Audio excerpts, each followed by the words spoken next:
दोस्तों, जो पेट्रोल 1990 में 12 रुपए में बिकता था, वही पेट्रोल आज बहुत ज्यादा रुपए में बिकता है।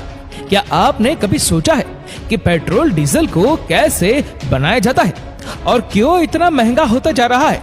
तो चलिए जानते हैं आज पेट्रोल डीजल बनने की पूरी कहानी। दोस्तों, इस वीडियो में पेट्रोल और डीजल निकालने का जो प्रोसेस आप देखेंगे, उससे आपको पता लग सकता है कि इन्हें बनाना काफी आसान है, लेकिन जो दिखता है वह सच नहीं होता। इनकी मैन्युफैक्चरिंग यानी इनको बनाने की प्रोसेस की वजह से भी पेट्रोल और डीजल इतने महंगे होते जा रहे हैं, क्योंकि इस प्रोसेस में अरबों रुपए खर्च होते हैं। ऐसा नहीं है कि कंपनियां पेट्रोल और डीजल को सीधे जमीन से पंप करके निकाल लेती है और पेट्रोल पंप पर पहुंचा देती है, बल्कि उन्हें तो इस काम में बहुत मेहनत करनी पड़ती है। दरअसल पेट्रोल या डीजल हमें जमीन के भीतर से एक काले और गाढ़े तरल पदार्थ के रूप में मिलता है, जिसे पेट्रोलियम कहा जाता है, और ये दोनों ही फ्यूल इसी पेट्रोलियम से बनते हैं। पेट्रोलियम एक लैटिन शब्द है जिसका मतलब है चट्टानों से मिलने वाला तेल, जो कि जमीन के अंदर पाया जाता है। वैसे पेट्रोलियम के बनने की भी अपनी इंटरेस्टिंग कहानी है। आज से हजारों और लाखों साल पहले जब इस धरती पर समय समय पर कई बार विनाशकारी आपदाएं आई, तब धरती पर रहने वाले जानवर और पेड़ पौधे जमीन की गहराई में दब गए, और हजारों लाखों सालों तक दबे रहने के बाद जब ये पूरी तरह से रिकम्पोज हो गए, तब ये पेट्रोलियम में कन्वर्ट हो गए। हजारों सालों तक दबे रहने के चलते ही ये प्रेशर और हीट की वजह से लिक्विड में बदल गए, और इनमें से बहुत सारे ऐसे सोर्सेस समुद्र के अंदर या फिर जमीन के नीचे अभी भी दबे हुए हैं। जब इंसान ने पेट्रोलियम और उसकी क्वालिटी को जान दिया, तो कई बड़े बड़े कुओं से ड्रिलिंग करके पेट्रोलियम को निकालना शुरू कर दिया। इस पेट्रोलियम में कच्चा तेल यानी कि क्रूड ऑयल होता है।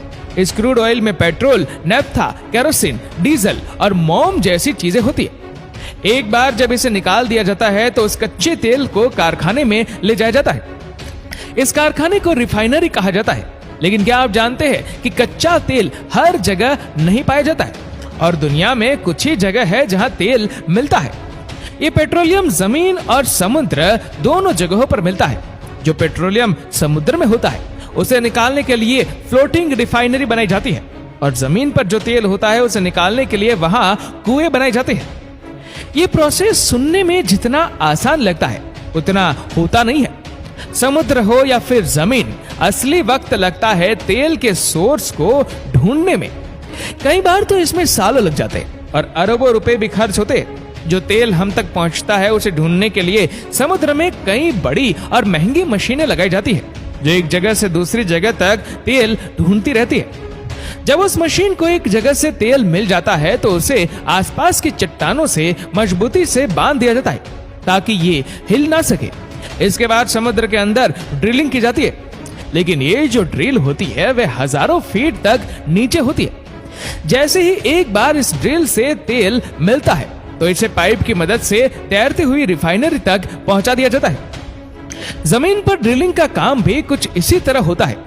एक बार जब तेल को निकाल लिया जाता है तो इन्हें रिफाइनरी में ले जाया जाता है। इन रिफाइनरी में इस कच्चे तेल को बड़े बड़े सिलिंड्रिकल डिवाइसेस में डालकर गर्म किया जाता है। फिर अलग अलग टेम्परेचर पर कच्चे तेल में मौजूद चीजें अलग अलग पाइपों की मदद से निकाली जाती है। अब ये होता कैसे है? असल में हमें पेट्रोल और डीजल पेट्रोलियम के अलग अलग टेम्परेचर पर मिलते हैं, इसलिए इसे अलग अलग टेम्परेचर पर गर्म किया जाता है। आपको ये तो पता ही होगा कि हर तेल का अलग अलग बॉइलिंग पॉइंट होता है, और पानी का 100 डिग्री सेल्सियस होता है। ठीक उसी तरह कच्चे तेल का भी बॉइलिंग पॉइंट होता है, लेकिन उसे अलग अलग टेम्परेचर पर उबाला जाता है, क्योंकि उस कच्चे तेल में केरोसिन, ऑयल, पेट्रोल, डीजल होते हैं, जो अलग अलग टेम्परेचर पर ही मिलते हैं।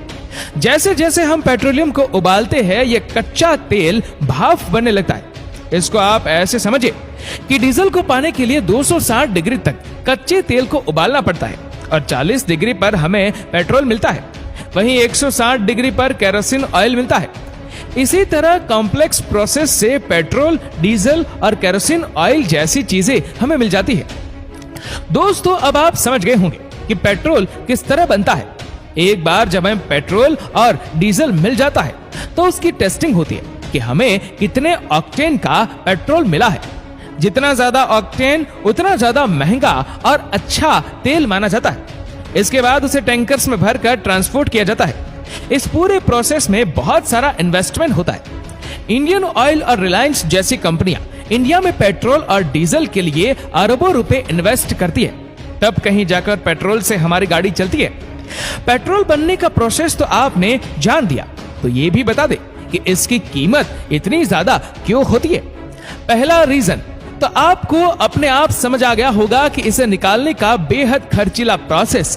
पेट्रोल और डीजल को निकालने के इस प्रोसेस को डिस्टिलेशन कहते हैं। इसी प्रोसेस की वजह से इनकी कीमत भी अलग अलग होती है। जिन देशों के पास अपने ऑयल रिजर्व होते हैं वहां ये तेल सस्ते पड़ते हैं, वहीं जिन देशों के पास नहीं होते जैसे कि इंडिया, वहां पर इनकी रिफाइनरी और डिस्टिलेशन का खर्चा बढ़ जाता है। जैसे कि वो रिफाइनरी जो समुद्र में भी पेट्रोलियम में डीजल और पेट्रोल बना लेती है, बस ज्यादा नहीं है।